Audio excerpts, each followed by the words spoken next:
Oh, you could see the, you could see the, Yeah. how about that? I even got a haircut about, let's see, about 4 or 5 days ago. Did you I said, well, I need to, give it some time Yeah, to settle down? Right? Are you ready? are we ready to talk? We are. Okay. I was wondering if you could tell me just a little bit about that, the first night when the Russian soldiers came. What led up to it? And Well, to give it a historical perspective, Poland was invaded by both the Russians and the Germans in 1939, and my family happened to be living in the part that was taken over by the Russians. And we were part of a group of about 1 million Polish people who were deported to Siberia. They basically wanted to get rid of us. And we spent 2 years in Siberia, so basically the story that I have to tell is the story of my experiences in Siberia and how they, lessons I've learned from it and how they have influenced my life. There was a moment, for example, when the Russian soldiers came to our door at 2 o'clock in the morning and with guns and told us that we had to leave and we only could take 1 suitcase, or each adult could only carry 1 suitcase. And we were taken to trucks and taken to the railroad station, and thousands of families were loaded into the cattle cars, big train, and were transported to Siberia in the middle of the winter, very cold. Took us about 2 weeks to get there, I think. It was a very harrowing experience. what happened when you got to Siberia? Well, we were kind of dumped there, and the intent was that we would either die of starvation or freeze to death or die of diseases, and only a small portion of those people actually survived that experience. One of the people lost was your grandfather. Yes, that's one of the more inspiring stories of that period. My grandfather at one point decided that he was going to stop eating because there was not enough food. We were literally starving to death. Sometimes there would be 2 or 3 days that we didn't have any food. And my grandfather made a decision that he wasn't going to eat anymore, so that whatever food we got would be given to the 2 children, my brother and I. I was 5 years old and my brother was 3. And so he literally died of starvation so that my brother and I could live. So, How has that affected the rest of your life, do you think? well, it influenced me in the direction of becoming a psychologist, a psychotherapist.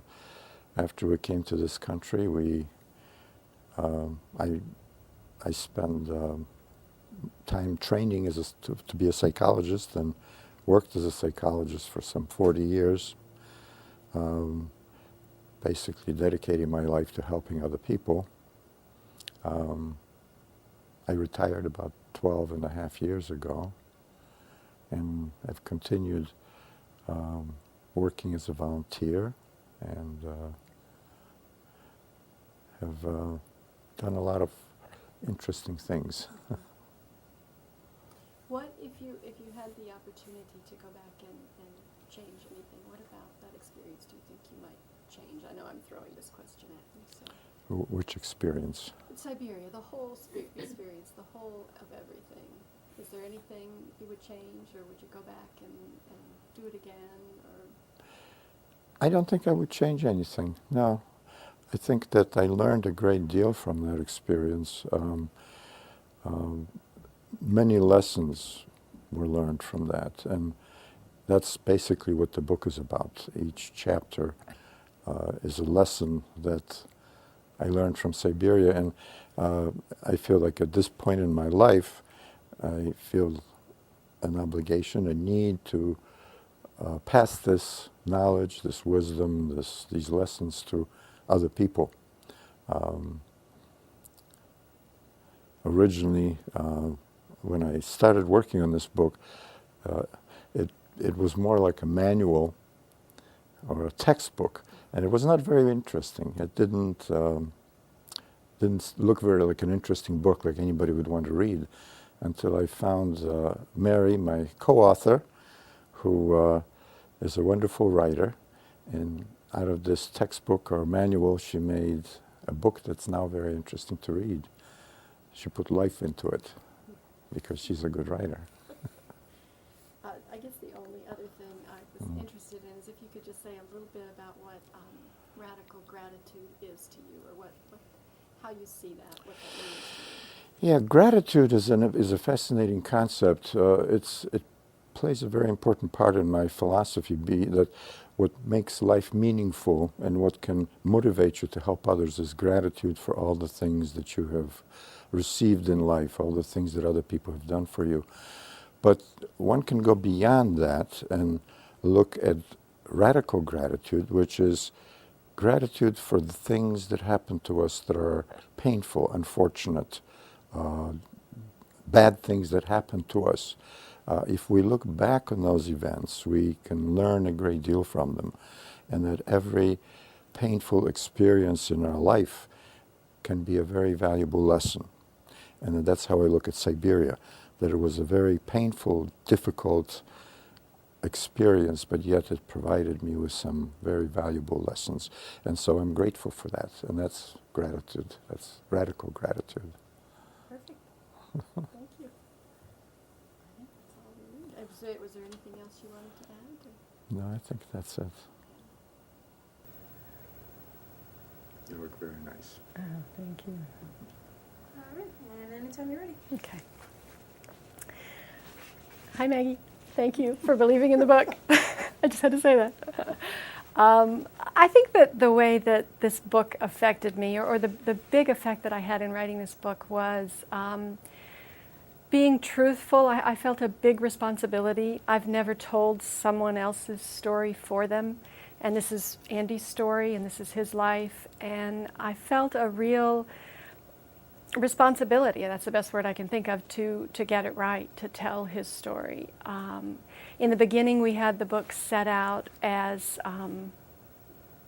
not so much talking about his life. Andy's very modest, and he didn't want his life included. But the more he told me his stories from Siberia, the more I realized that that was the key part, or the way into the book, I guess I should say. And so they had to be included. And I also started out writing his grandfather's story as a way for me to understand what his grandfather might be thinking. The very first Siberia section in the book was the section where I imagined what his grandfather might be feeling on his deathbed. And as soon as I did that, I felt a very close connection to his grandfather, to the story.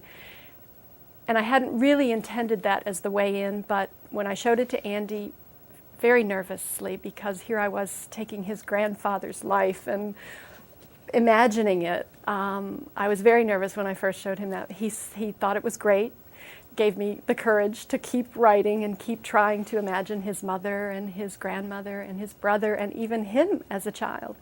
And so I took the story that way, and we went. Then we took the parts that had already been written, and incorporated them. And soon we found that we had a series of lessons, and we put it into format where we had lessons. We had a fictional section from Siberia, and a section on the lessons. And I learned a lot writing this. I got very inspired by Andy and his life, and hopefully that comes through in the book. I also wanted to inspire other people to feel the things that Andy had felt after his experience, the radical gratitude, the hope, the sense of humor, all the things that are in the book. I wanted those to come out for everyone else as well. And that's all.